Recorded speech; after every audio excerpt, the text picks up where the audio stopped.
중국 우한에서 집단 발생에 확산되고 있는 신종 코로나 바이러스로 인한 폐렴 확진자가 국내에서도 처음으로 COVID-19 can be characterized as a pandemic. 본격적인 네 번째 유행이 진행되고 있고 과거 유행보다 더 많은 환자가 발생할 가능성이 높습니다.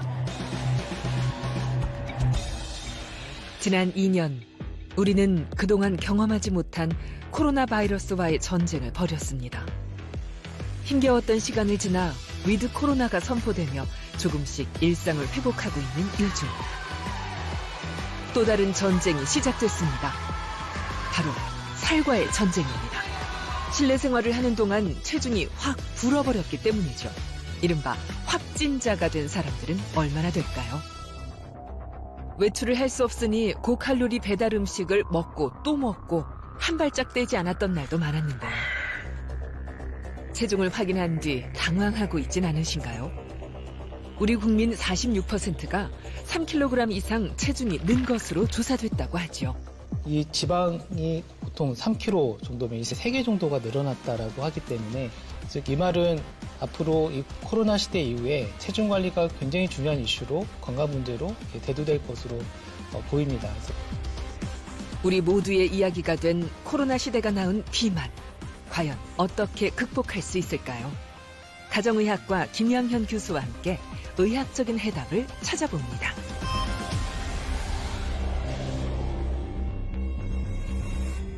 비만도는 BMI, 즉 체질량 지수를 통해 쉽게 알 수 있는데요. 체중을 키의 제곱으로 나눈 값을 말합니다. BMI가 25 이상이면 1단계 비만, 30 이상이면 2단계, 35 이상이면 3단계로 흔히 말하는 고도 비만에 해당하죠. 검색창에 비만도 계산기를 친 뒤 키와 체중을 입력하면 결과를 더 쉽게 알 수 있습니다. 복부 비만 여부는 허리둘레를 재서 알아볼 수 있는데요. 남성은 36인치 이상, 여성은 34인치 이상이면 복부 비만에 해당합니다. 문제는 최근 20년간 비만 인구가 꾸준히 늘고 있는 추세라는 점. 그중에서도 남성들의 비만 유병률이 크게 늘었습니다. 남자의 경우는 거의 10명 중에 4명에서 5명, 여성의 경우는 4명 중에 1명, 전체 인구로 따지고 보면 3명 중에 1명이 비만이기 때문에 정말 주변에 보면 3명 중에 1명은 비만이구나라고 할 수 있을 정도로 흔한 질병이 됐습니다. 성인 3명 중 1명이 비만인 현실에서 코로나 이후 체중이 더 증가한 것으로 조사됐는데요. 확진자라는 유행어가 생길 정도로 체중이 증가한 데는 식이 변화, 운동 감소 등의 요인도 있지만 무엇보다 일상생활 활동량 감소를 가장 큰 원인으로 꼽았습니다. 복부 비만으로 내장 지방이 축적되면 대사질환의 위험성이 높습니다. 인슐린은 체내에서 포도당을 운반하는 역할을 하는데요. 그 기능을 방해하는 인슐린 저항성이 생겨 고혈당 상태가 되면서 당뇨병을 유발합니다. 또한 교감신경계를 활성화함으로써 고혈압을 유발하는 것으로 알려져 있습니다. 내장 지방이 많을수록 흔히 나쁜 콜레스테롤로 알려진 저밀도 콜레스테롤과 혈중 중성 지방은 늘고 좋은 콜레스테롤로 알려진 고밀도 콜레스테롤은 줄어들면서 이상지질 혈증이 발생합니다. 이런 대사 이상이 계속되면 결국 협심증과 심근경색, 뇌졸중과 같은 심각한 질환으로 이어질 수 있어 주의가 필요합니다. 보통 마른 비만이라고 하는 거는 팔다리는 가는데, 그러니까 배가 나온 형태, 즉 겉으로 보기에는 비만해 보이지 않는데 배가 나와서 중심성 비만이 있는 상태를 얘기를 하는데요. 과체중이나 정상체중이라 하더라도 복부 비만이 있으면은 이런 여러 심혈관계 질환 위험도가 더 높아지기 때문에 안심해서는 안 되는 비만입니다. 술을 마신 다음 날 체중계에 오르고 놀랐던 경험 다들 있으실 겁니다. 그렇다면 술은 왜 쉽게 살을 찌게 만드는 걸까요? 알코올이 체내로 들어오면 일부는 위에서 흡수되고 나머지는 소장에서 소화됩니다. 이때 흡수된 지방은 혈액을 타고 전신으로 보내진 뒤 지방분해 효소에 의해 분해돼 우리 몸의 에너지로 쓰이는데요. 하지만 알코올을 과도하게 섭취하게 되면 지방을 분해하는 효소의 기능이 약화됩니다.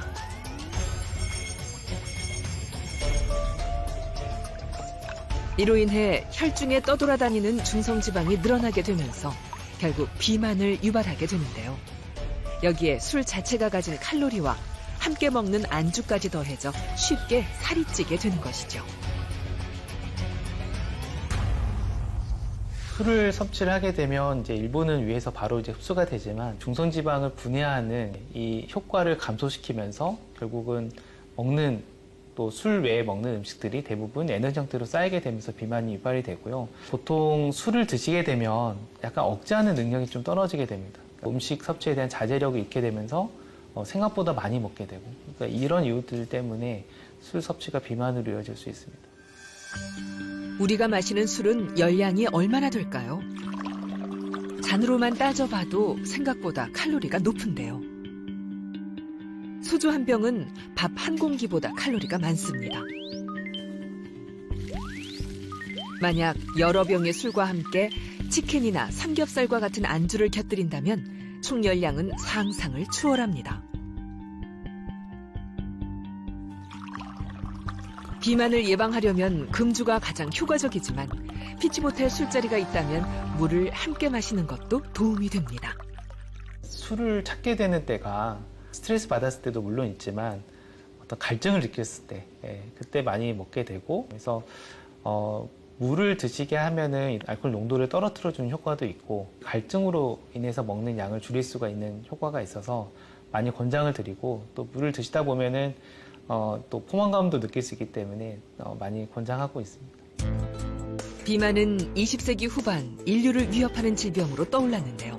사실 100년 전만 해도 거의 존재하지 않았던 질환이죠. WHO에서 비만을 장기 치료가 필요한 만성질환으로 정의를 하고 했습니다. 비만이 요즘에 늘어나고 있는 이유 중에 하나로 문명의 이기도 큰 역할을 한다고 생각합니다. 교통수단도 빨리 갈 수 있고 또 이용할 수 있는 수단도 많아지고 편리함이 많이 우리 삶 속에 오게 되면서 활동량이 많이 떨어지게 되고, 그리고 먹을 수 있는 음식들도 많아지게 되면서 결국 에너지 과잉이라고 생각되는 상태가 지속되면서 비만이 늘어나고 있다고 생각합니다. 세계보건기구는 비만의 위험성을 지구 전체를 위협하는 전염병에 비유하며 치료가 필요한 만성질환임을 선포했습니다. 세상에 맛있고 기름진 음식들은 넘쳐나지만 더 이상 사냥을 통해 에너지를 소비할 필요가 없어진 오늘날. 생존을 위해 저장해야 했던 지방은 공공의 적으로 떠올랐습니다. 그렇다면 체지방이 과도하게 쌓이게 되면 어떤 변화가 나타날까요?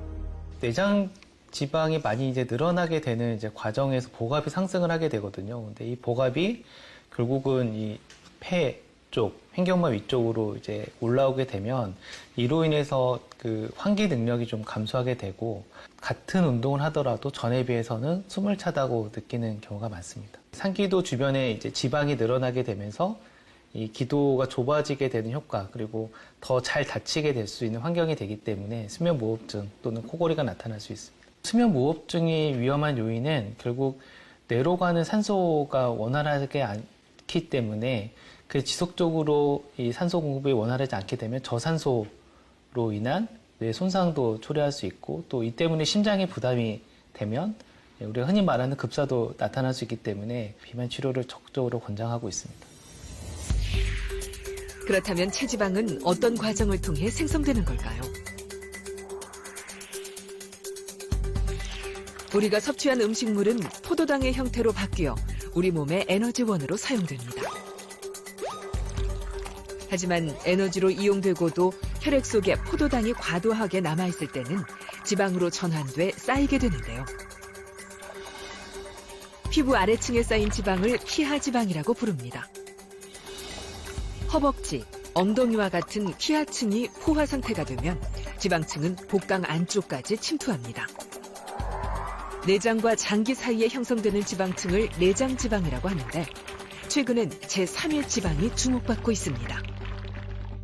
지방이 쌓이게 되면 이제 이 피하지방으로도 쌓이지만 이 내장지방으로도 이 지방이 쌓이게 됩니다. 근데 지방이 여기에 쌓여서 또 더 둘 데가 없을 경우에는 각 장기에 쌓이거나 그 주변으로 쌓이게 되는 것들을 저희가 이제 기관 내 지방 또는 이제 이소성 지방이라고 많이 표현을 합니다. 흔히 이제 간에 많이 쌓이게 되면 지방간이라고 표현을 하고, 또 한 가지는 근육 내에도 쌓이고 심장 주변에 쌓일 수 있는데, 이런 지방들이 오히려 더 대사에는 좋지 않은 영향을 미친다는 얘기들이 많이 있어서 저희가 이쪽 연구를 많이 진행도 하고 있고요. 복부 CT를 통해 피하 지방과 내장 지방을 살펴볼 수 있는데요.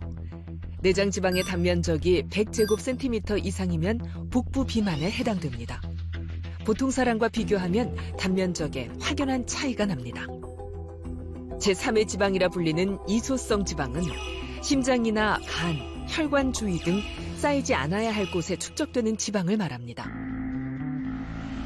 최근 이소성 지방에 관한 연구가 활발한데요. 특히 지질대사에 영향을 미쳐 체내 염증을 유발하고 심혈관 질환의 위험도를 높이는 것으로 알려져 있습니다. 흔히 만병의 근원으로 불리는 비만. 하지만 그 심각성에 대해서는 체감하지 못할 때가 많은데요. 우리가 살을 빼야 하는 진짜 이유는 뭘까요? 흡연이 굉장히 위험하다라고 하는데 그 다음으로 위험하다라고 많이 표현을 합니다. 그래서 머리 끝에서 발끝까지 다 영향을 미친다고 보시면 되는데, 암, 그리고 뇌졸중, 심근경색, 고혈압, 당뇨병, 이산화탄소 혈증, 그리고 지방간질환, 그리고 통풍, 그 밖에 불임에 이르기까지 정말 많은 질환과 관련이 있습니다. 지금 현재 고도비만인 상태에서 혈압도 2기 이상의 굉장히 높은 상태, 거기다가 당뇨까지 결합이 된다면 하나의 시한부탄을 안고 가는 것과 같은 효과입니다. 비만은 심지어 다양한 암 발생에도 영향을 미칩니다. 지방세포는 아디포카인이라는 세포 신호물질을 분비하는데, 지방세포가 과다하게 축적되면 불균형을 초래하게 되죠. 항염증 아디포카인이 감소하는 대신 염증성 아디포카인이 증가하게 되면서 전신에 만성 염증을 유발하고, 이로 인해 암과 관련된 인자들을 자극해 간암과 신장암, 대장암, 췌장암 등의 암 발생 위험을 높이는데요. 여성의 경우 비만으로 인해 유방암과 자궁내막암, 난소암 등이 발생할 수 있습니다. 남녀 비만율을 연령대별로 살펴보면 큰 차이가 있는데요. 여성들은 50대를 기점으로 60대, 70대의 비만율이 급증합니다. 이런 변화는 여성 호르몬 에스트로겐에 그 비밀이 숨어 있습니다. 에스트로겐은 혈관을 튼튼하게 만들어줄 뿐 아니라 내장 지방을 억제하는 역할을 하고 기초 대사량도 높여줍니다. 따라서 복부보다는 허벅지에 지방이 늘게 되죠. 하지만 폐경이 되면 에스트로겐 분비가 급격히 감소하면서 이전과 다르게 내장에 지방이 쌓이는 형태를 띠게 되는데요. 이로 인해 폐경 이후 여성 복부 비만율이 크게 증가하게 되는 것이죠. 에스트로겐이 많이 이제 분비되는 폐경 전에는 주로 둔부나 허벅지에 쌓이게 되고, 진화적 관점에서 본다면 그러니까 임신에 용이할 수 있는 그런 비만을 예방할 수 있는 역할을 하게 된다라고 보시면 되고, 에스트로겐이 이제 감소되는 폐경 후에는 결과적으로 내장 쪽으로 지방이 남성과 마찬가지로 쌓이게 됩니다. 비만의 유형은 크게 내장 지방이 많고 배가 많이 나온 사과형과 배꼽 아래쪽에 지방이 몰린 서양배형으로 나뉩니다. 사과형은 남성에게, 서양배형은 여성에게 흔한 형태인데요. 여성들도 폐경 이후엔 심혈관 질환의 위험도가 높은 사과형으로 바뀔 수 있어 주의가 필요합니다. 참을 수 없는 야식의 유혹. 밤마다 울리는 배꼽시계는 왜 이렇게 정확할까요?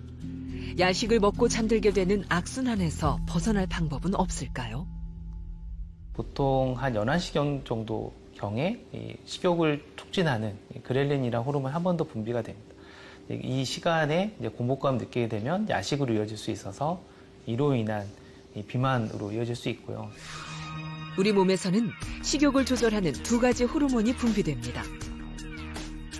지방 조직에서 분비되는 렙틴과 위장에서 분비되는 그렐린이죠.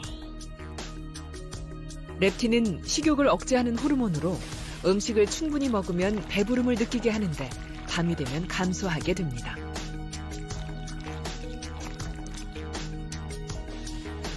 반대로 식욕을 촉진하는 그렐린 분비가 왕성해지면 뇌에서는 식욕을 증진하는 신경세포를 활성화시켜 먹을 것을 달라는 신호를 보냅니다. 밤 11시에 울리는 배꼽 시계의 비밀인 셈. 따라서 야식의 유혹을 뿌리치려면 그 전에 잠드는 것이 좋습니다. 또 아침 식사를 챙겨 먹게 되면 밤에 폭식하는 악순환을 끊는 데 도움이 될 수 있습니다. 비만 치료제는 약제마다 효과와 복용 기간, 부작용이 달라 반드시 전문의의 처방이 필요합니다. 내가 왜 또 살이 찌는가에 대한 원인 분석이 먼저 필요하고요. 식욕 억제가 너무 힘들다. 나는 너무 배고픔을 느낀다라고 하면 식욕 억제제 처방을 해서 도움을 드리는 게 맞고요. 다만 약물을 사용했을 때 부작용 또는 혹은 금기사항이 있는지 여부를 우선적으로 파악한 다음에 사용하고 모니터링하는 게 필요합니다. FDA의 승인을 받은 비만 치료제는 크게 식욕 억제제와 지방 흡수 억제제로 나뉩니다. 먼저 식욕 억제제는 뇌에 직접적으로 작용해 식욕을 억제합니다. 중추신경계에 있는 식욕 조절 중추인 시상하부에 작용해 배가 부르다는 착각을 불러일으키기 때문이죠. 이로써 식사량을 줄이는 효과를 기대할 수 있습니다. 하지만 일부 약물은 내성이 생길 수 있어 허가된 용량과 기간 내에서 복용해야 합니다. 한편 지방 흡수 억제제는 기전이 다릅니다. 위와 소장에서 분비되는 리파아제라는 지방 분해 효소는 지방 흡수 억제제와 결합해 지방 분해를 막게 됩니다. 분해되지 않은 지방은 체내로 흡수되지 않고 변으로 배설되면서 체중 감량 효과를 기대할 수 있는데 복부 통증 등의 부작용이 생길 수 있죠. 그렇다면 비만은 왜 당뇨를 유발하는 걸까요? 췌장에서 분비되는 인슐린은 포도당을 에너지원으로 쓸 수 있게 세포의 문을 열어주는 역할을 합니다.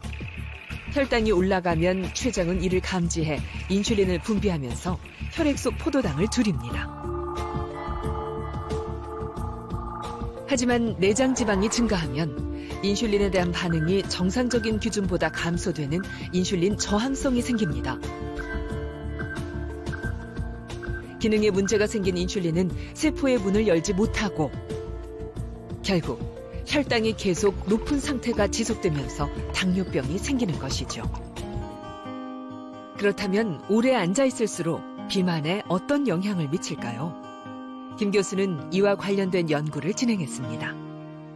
5시간 이상 앉아있는 한국인 남성 노인에서는 1.54배 정도 비만이 더 발생하는 것으로 보였습니다. 우리가 보통은 앉아있는 시간에 대한 관심을 많이 기울이지 않기 때문에 연구가 진행이 됐는데 결국은 운동하는 것도 중요하지만 그것과 또 독립적으로 앉아있는 시간도 비만뿐만 아니라 여러 심혈관계 위험성 또는 총 사망률과 관련이 있기 때문에 이런 앉아있는 시간에 대한 관리도 중요하게 생각됩니다. 오래 앉아있는 현대인의 생활 습관에 주목한 연구는 전 세계에서 진행돼 왔는데요.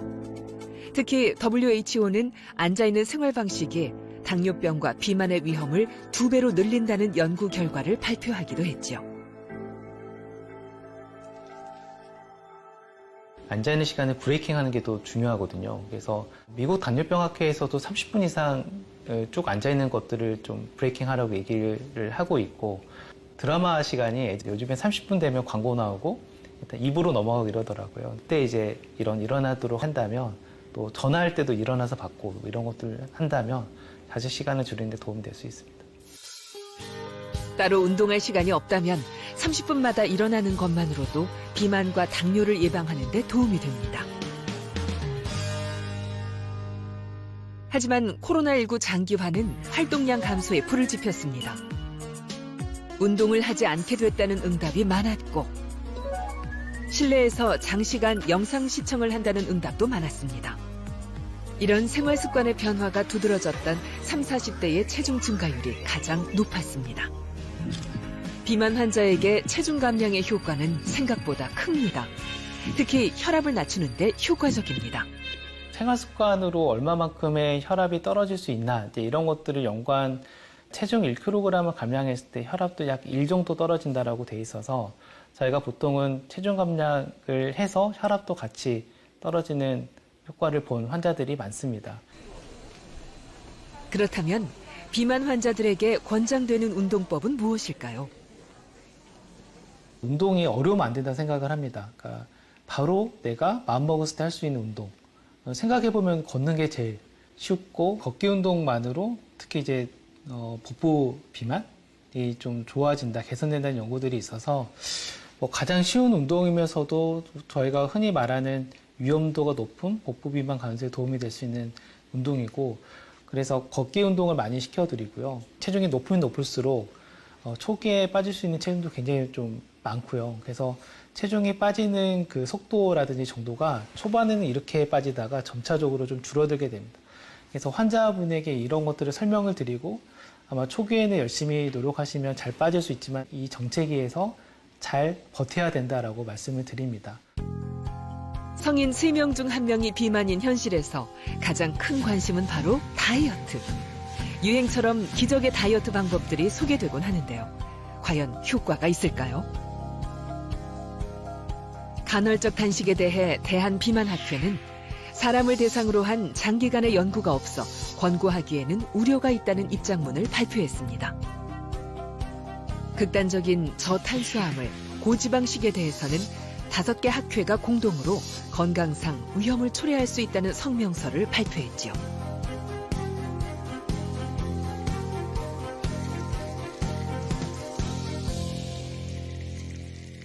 고지방식이와 같은 경우는 심혈관 질환 위험성 때문에 장기적으로 권할 수는 없는 방법이라서 장기적인 그 효과를 따지기에는 조금 위험성이 더 있지 않나 싶습니다. 단기간 탄수화물 양을 일정 정도 줄이는 건 체중 감량에 도움이 되지만 극단적인 저탄수화물 시기를 오랜 기간 지속할 경우엔 문제가 될 수 있습니다. 보통 탄수화물은 분해가 돼서 결국 포도당, 단당류 형태로 우리가 많이 이제 쓰이게 되죠. 에너지원으로. 심장이라든지 뇌에 여러 가지 역할을 하는데 방해가 될 수 있기 때문에 주의를 하셔야 됩니다. 그렇다면 코로나 비만을 극복하기 위해 김양현 교수가 추천하는 실천법은 무엇일까요? 비만이야말로 맞춤형 진료가 필요한 부분이긴 한데 사람마다 식습관이 다 다르거든요. 그리고 찐 이유도 다르기 때문에 우선은 이분이 어떻게 쪘는지를 파악을 해야 됩니다. 그래서 식사일지를 약 2주간 적어오도록 말씀드리고, 그리고 가장 위험한 요소를 없애는 식으로 먼저 시작을 합니다. 이 코로나 시대를 극복하기 위해서 활동량은 예전으로 우선 돌아가셔야 되고, 걷기를 생활하는 것과 두 번째는 칼로리 공부를 하시는 것, 또 마지막으로 이런 것들을 할 수가 없는 환경에 있다면 앉아있는 시간은 30분마다 그 브레이킹을 하는 습관을 가지는 것도 좋은 방법입니다. 코로나 이후 생긴 비만으로 고민하고 계신가요? 우리는 왜 살이 빠지지 않는지 그 답을 너무나 잘 알고 있죠. 이제라도 악순환의 고리를 끊어야 합니다. 바로 지금 나쁜 생활 습관을 멈추고 의자에서 일어나 보는 건 어떠신가요?